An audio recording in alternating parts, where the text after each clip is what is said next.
Bonjour à toutes, bonjour à tous, j'espère que vous allez bien. Je continue ma série de vidéos pour vous accompagner sur cette période. Je vais choisir des formats plus courts pour vous parler de la phytothérapie. Et plus précisément, comment accompagner le système nerveux, comment l'apaiser en cette période.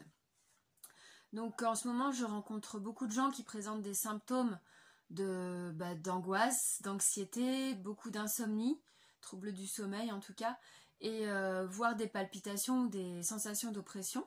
Et je vais vous présenter une sélection de plantes parce que il existe à peu près une centaine de plantes pour accompagner les émotions et le système nerveux, mais je ne vais pas toutes vous les présenter, je vais vous faire une sélection. Donc en approche naturopathique, il n'y a pas un symptôme, une plante. Mais par contre, il y a une personne, une plante. Et c'est là tout le travail du naturopathe, c'est de trouver la plante qui va vraiment vous accompagner vos symptômes. Donc je vais vous donner un exemple.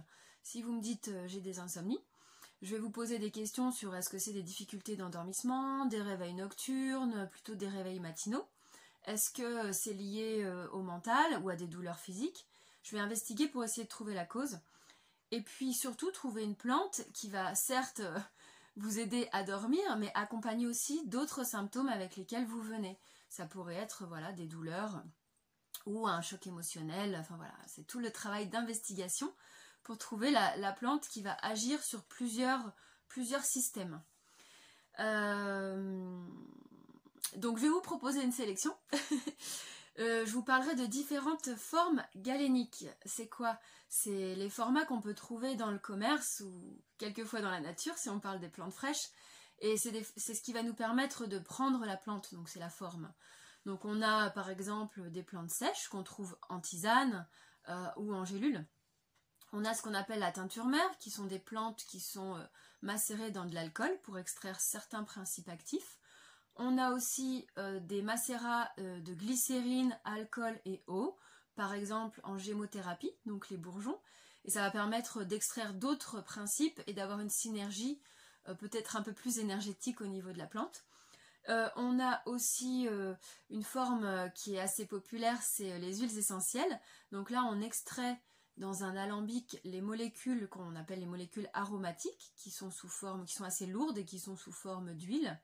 Et à côté, la vapeur d'eau qui retombe, ça a créé ce qu'on appelle un hydrolat ou une eau florale, qui a une forme très intéressante pour les enfants, pour les personnes âgées, donc je vous en parlerai.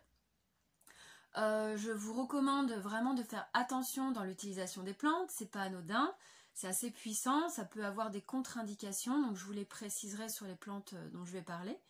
Par contre, je ne parlerai pas de dosage, parce que bien sûr il y a des dosages standards, mais ça va être propre à chacun, à votre terrain, savoir si à l'intérieur c'est propre ou pas, savoir aussi quelle est votre histoire médicale et votre histoire émotionnelle, pour éviter de créer des problèmes de santé supplémentaires. Donc ça, je vous invite à me consulter évidemment, ou à aller voir un ou une herboriste, ou si votre pharmacien, pharmacienne est branché phyto, n'hésitez pas à lui demander. Il y en a quelques-uns à Lille qui sont très qualifiés. Voilà, écoutez, j'espère que cette petite série de format court vous plaira. N'hésitez pas à me donner vos réactions, à me dire ce que vous en pensez, et puis à me contacter si vous avez des questions sur les plantes que je vous présenterai.